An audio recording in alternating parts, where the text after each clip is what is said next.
التبكير إليها من أعظم الصدقات والقربات العظيمة.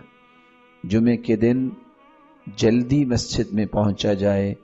جو پہلی گھڑی میں جاتا ہے اس کو اللہ اونٹ کی قربانی کا اجر و ثواب نصیب کرتے ہیں، اور جو دوسری گھڑی میں پہنچتا ہے اس کو گائے کی قربانی کا اجر و ثواب نصیب ہوتا ہے، اور جو تیسری گھڑی میں جاتا ہے ایک مینڈے کی قربانی کا اجر و ثواب اسے ملتا ہے، اور جو چوتھی گھڑی میں جاتا ہے گویا کہ اس نے اللہ کی راہ میں ایک مرغی قربان کی ہے، اور پانچویں گھڑی میں جو جاتا ہے گویا کہ اس نے اللہ کی راہ میں مرغی کا ایک انڈا بطور صدقہ پیش کیا ہے.